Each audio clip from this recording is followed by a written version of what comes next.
Hey, it's Mike with PriceActionTradingSystem.com, and it is Monday. It's April 1st. This will be our chart lesson for the day.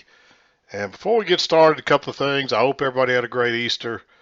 Um, I certainly enjoyed my 3 days of vacation, especially after my rant Friday.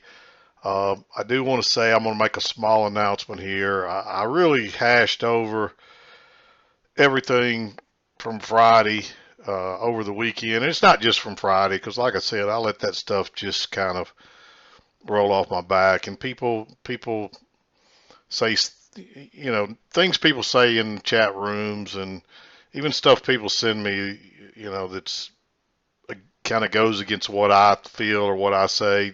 I don't let that stuff bother me. So, but I've been thinking about this a while, and I've talked about retiring and stuff, and I think I'm really, really close. And this is probably going to be our last chart lesson that I ever do. I'm not going to completely retire yet, but I'm probably not going to do any more chart lessons.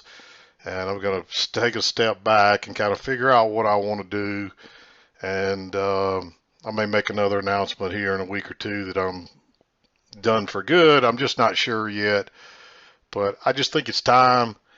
And I've put a lot of thought into this. And so that's probably where I'm going with this. So I just wanted to get that out of the way before we get the chart lesson started and kind of give people a heads up. There's probably not going to be any chart lessons going forward, and we'll see about where I'm going to stand personally overall after that point. So, but here we are with our weekly chart. You can see it here.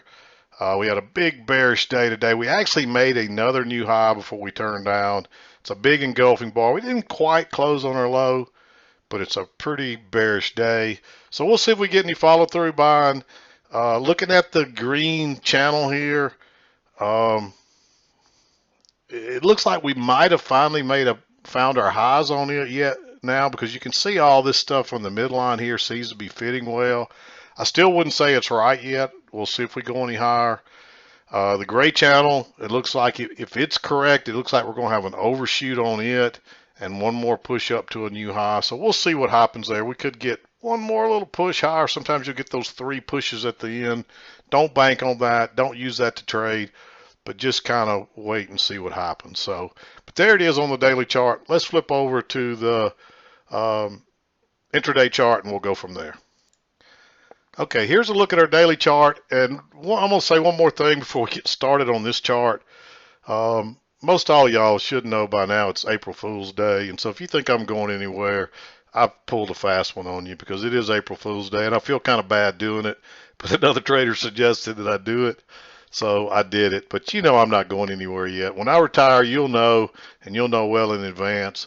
I've already told you it's coming up within a few years now. It's not that far away. I don't have a date yet, but we'll talk more about that down the road. But hopefully I didn't scare any of you to death. But no, Mac's not going anywhere yet, and I feel kind of bad pulling that fast one on you. But I didn't want to make it linger too long uh, because I want you to pay attention to the chart lesson, not be worried about whether I'm going to do another lesson or not. So anyway, bad trick on me. But if you want to send me a tongue lashing, feel free. But there it is. It was April Fool's thing. So.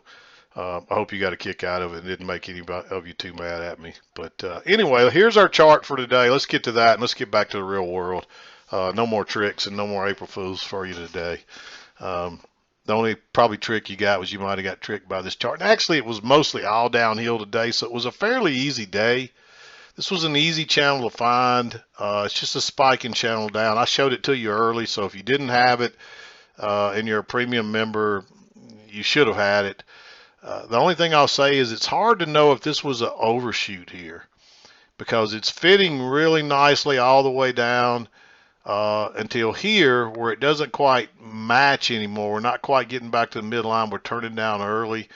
But it looks like to me that we just went into a flatter channel with an overshoot. Now you can pull it down um, and it does start to match off that midline now.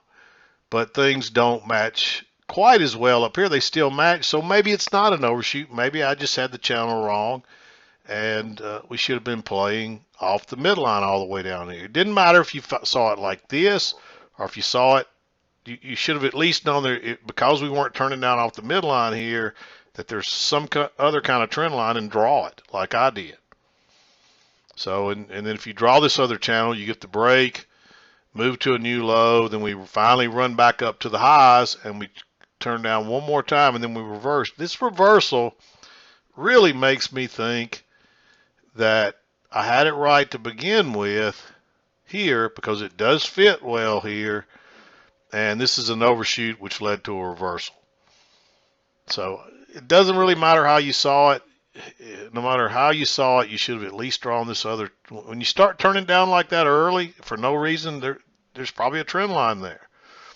So to me, it looks like we spiked down again and went into a shorter term trend channel until we got the break here, moved to a new low, and then we reversed, and that was it for the day. So we never really got a break of this main trend line and a new low. Doesn't mean that we couldn't, but the day is over, and it's almost 5 o'clock. The market's closed now, and it'll be opening back up in 10 minutes here. So anyway, there's a couple of different ways to see it. I'm leaning towards an overshoot. Again, it doesn't matter, because you should find it either way. You should find this other channel if you didn't drag it down. If you drug it down, this all fits in here, and it looks like we just had the channel wrong. But that doesn't explain why we didn't at least get a retest, because this is a pretty strong downtrend not to get a retest. Of course, we didn't have much time left to get a retest, but a lot of times they'll run it down real hard late in the evening right before it closes. So there's that to look at there. But there it is. I played it like this is an overshoot. I also drew this other channel just to be sure. But notice too that we had a leg down, and then we had that correction there, and then we had another leg down. So we also overshot that leg down, and so that shows you the market was really weak then, and that could lead to an overshoot before the market reverses there. Before the market reverses there, excuse me. So interesting day, but you still should be able to find this. Always look for these secondary channels in here.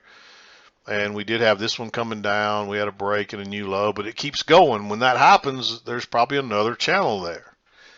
So look for it. Again, though, if you drag this down to, well, I didn't mean to bring that up. If you drag this down, these are mostly turning off the midline, but you can still see something's causing that to turn down. So I still think the channel's valid, even if it's not an overshoot. So just a couple different ways to see it, but I still am leaning towards this original channel. It fits really well, other than we didn't get back to the midline here, and we kept turning down either at the EMA or at this trend line. And we do get the break and move to a new low, and everything plays out. So I think it's an overshoot, but that's enough about that. It doesn't really matter. As long as you can get to the same conclusion, it doesn't matter how you drew it. And that's the good thing about price action, is sometimes somebody will send me their chart, and it'll be just slightly different than mine, but they still come to the same conclusions. Now, if you're not coming to the same conclusions, then maybe your chart's not right, even though it's slightly different. So don't use that as an excuse to say, okay, well, my chart doesn't look right, but I came to the same conclusions, then maybe that's okay. But if your chart doesn't look right, you're not coming to the same conclusions, then you're probably not reading the chart exactly right, and your chart's probably wrong. So anyway, 7 o'clock this morning comes as we're trending down through here, and we finally get a break. This is just a first entry, so I'm not crazy about it as a full-fledged entry, but it's also, we already had resistance there and tried to go higher a few times and still met resistance, so this almost looks like a range. So maybe you play this as a turn down at the range. It's only 6 ticks. It's very low risk. There's plenty of room back to that low, so maybe you play that short anyway. I mean, this is a really bearish move down, so you'd expect a retest of the lows after that break. The problem is it could tick down and turn back up and run up to the EMA, because it's really kind of an odd place. But now we can see it was where the midline was, and there was also resistance across horizontally as well. So after the fact, that looks like a pretty good choice. But before, if you didn't have this trend channel in here, which you probably wouldn't have, it might have been a little risky. So I marked it green. It runs on down, makes a new low for this, then we get a second leg down, and of course it reverses. And there's actually two little swings down there, and it makes a double bottom, and you get another really small bullish bar, only 4 ticks, way away from the EMA after you've had a break and two legs down, and plus you have a double bottom there. So I like going long there. It's risky. Don't get me wrong, it's risky. Uh, but that's one of those.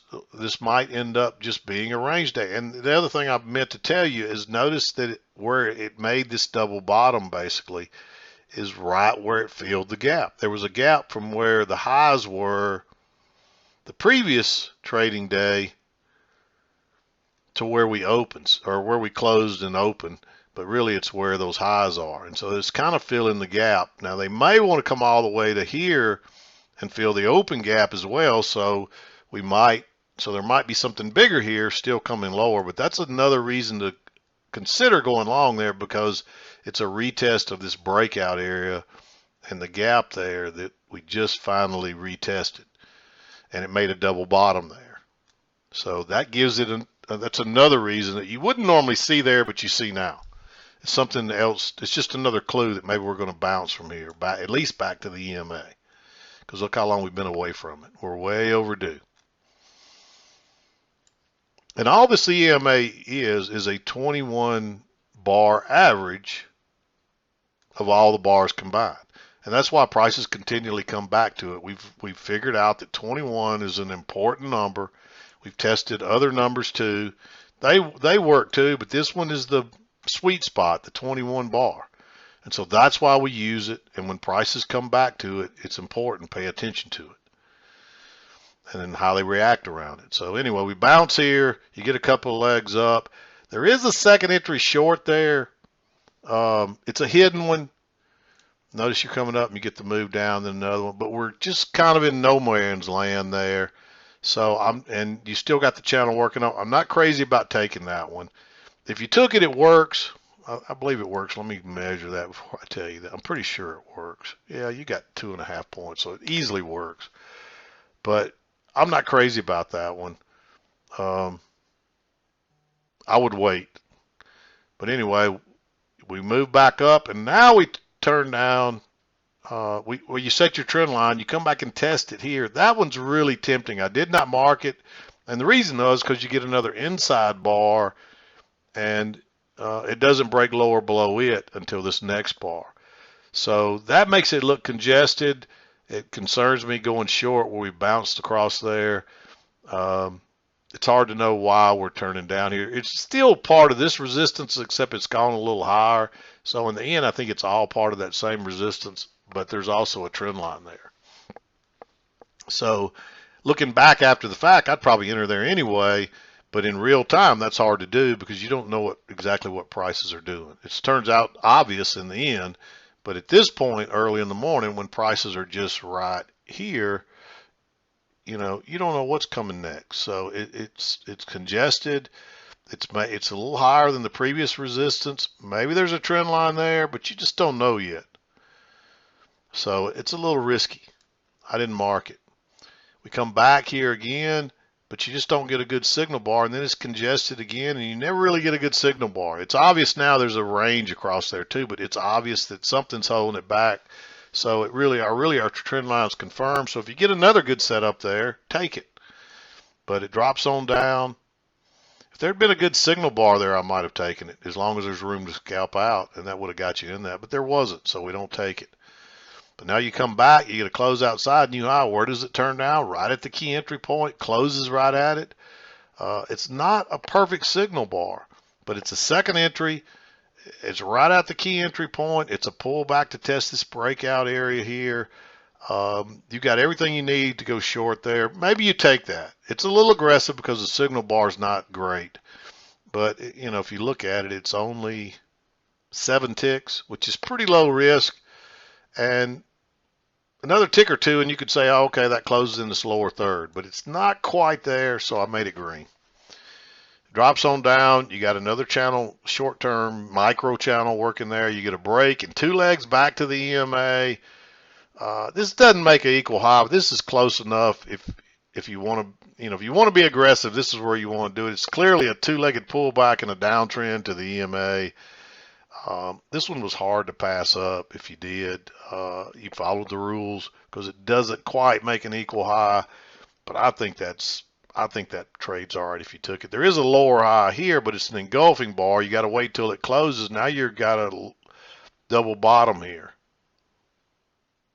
It's probably going to go lower, but it's still risky. It's another one you might even argue for it to be green, but if you're going to enter, this is a spot to do it. Right here on this clear second entry short with a bit bearish bar at the EMA. If you had more room to get out here and this wasn't an engulfing bar, maybe. Or if this was a real solid bar, maybe you trade it on the engulfing bars if there's no low there. But there is, so you can't ignore it. Two sideways, finally drops down, bounces right where you would expect it to. It's too early to look for a short because you still got these micro channels working with no new low. So you do get a break here, and now you start working down. And there's clearly another thing, another trend line or something there. And you get a first entry, second entry. It's obvious this is a pretty strong downtrend now, especially when you start to get all these little tiny bars with very small corrections, lots of stems, and it just keeps working lower. That's a strong trend. So make no bones about it. Go short right there. I mean, once again, you've got 6 ticks, very low risk. And then you get another one. Again, it's still kind of sideways, but you can clearly see it's trending down there on something. This one's right off the EMA, a second entry. Take that. This one backs up, but not a good enough signal bar. And then it looks like we get this overshoot. I think it's an overshoot. You could argue it's not, but in my opinion, I think we got an overshoot. Either way, it's the low of a different channel because you can see that midline there. And you run up and you get a first entry, a close outside, and a second entry with a nice signal bar. This one takes a minute, but it drops on down. So you clearly get a close outside. Now you're just looking for a retest of the lows, which you get. And you might argue there's a failure here, but this makes a higher low. It's still attempt to go up. It's not really, it would be a continuation pattern, and you're looking for this to continue on down and make a new low. But what if this was an overshoot? It could reverse. So you got to be careful on this one. I didn't mark it. If you want to be aggressive, it is a failure. You can't argue it's a failure when you're maybe looking for a continuation, but it does make a higher high there. And we did maybe get an overshoot here. But you still would think, hey, this channel, we're probably going to get a new low because it's been really bearish. And sure enough, it runs down to a new low and gets a couple swings. Again, that's tempting to go long. It's way away from the EMA, but I'd wait on a higher low here because now we know we're in a super strong downtrend. Maybe it's an overshoot. Maybe it's not. Do you want to risk it? It's a possibility. And it's a little bigger bar too. It's 6 ticks. It's not that, I mean, you're not risking that much. And if you are right and it's an overshoot, this thing may take off, and either way you get a nice trade out of it. But it's risky, so just keep that in mind. And we actually get a move up, a close outside, a move to a new high, and you do get a pretty bearish bar, but look how sideways. We're on the other side of the midline. We'll probably come back to the EMA, but there's not a lot of room there. And you can see that would have been a risky trade. I would sit tight there. And it does, because we're probably headed back to the trend line now, especially if this is an overshoot down here.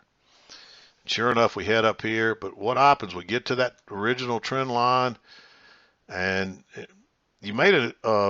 This is basically a double bottom. So again, it's like a first entry, second entry. Plus you've had a break and a couple of swings up, and it's a nice signal bar right at the key entry point. So I'm going to probably take that. And then you get a lower high. So if you didn't enter here, definitely enter on that lower high. And off it goes. The smarter traders are probably going to wait on the lower high, and you see what happens. It takes off then. Runs down, but it doesn't quite make a new low. You do get a close outside and a new low. and it just rallies. And I wouldn't look for a long right in there, right, not back into that EMA or anything, or that midline, even though you're away from the EMA.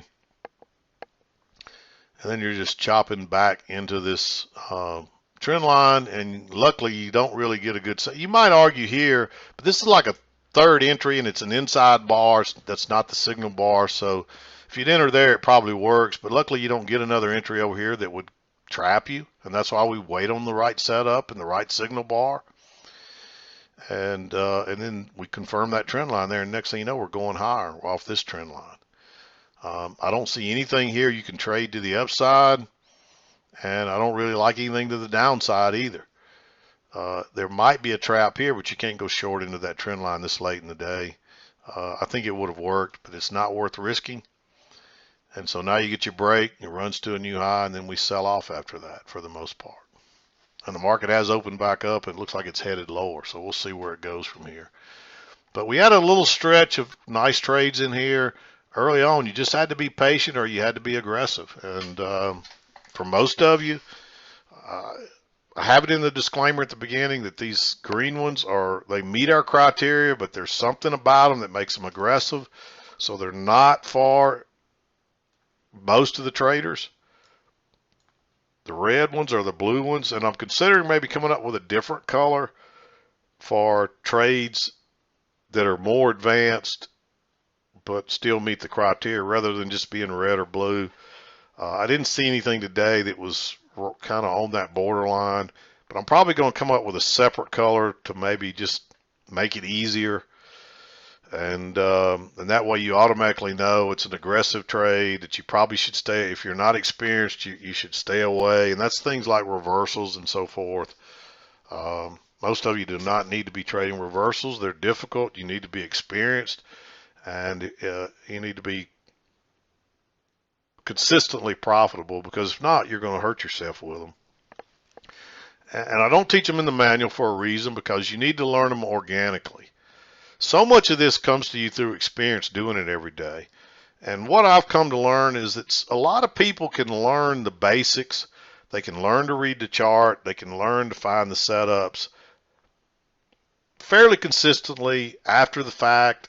And that's when you are just getting your feet on the ground. From there, you got to learn to see it in real time and how to make decisions on it, and to filter out the ones that are going to be failures and so forth. And generally, if you just follow the rules and you understand what you're doing, you can do that. But what takes so long on this is that you're trading against professionals. This is a zero-sum game. And what does that mean? It means for you to make $1, somebody has to lose $1. And about 10% of the traders are really, really skilled. They're people that I would put even above me, but I've got 40 or 50,000 hours of screen time. Been doing this for 20-something years, and some of those traders I would put above me. They're better than me. So you have to be skilled. You have to be really good to beat those guys, and that's why 10% of the people make all the money, and the other 90% are donors, because they don't know what they're doing. They think they read a manual, they bought a book, they took a video course, they watched some videos, and they seem to be able to pick out a few trades after the fact, and so they think they can do this, and they try to learn live. And they're sitting there all day, not getting any practice because they're not taking trades. They try to pick out one or two winners, and some of them are successful at it a day or two here, a day or two there, and then they end up failing. And they can't figure out why they're not getting better. Well, the reason is you're not getting enough screen time practicing trading, and you can't afford to do it live.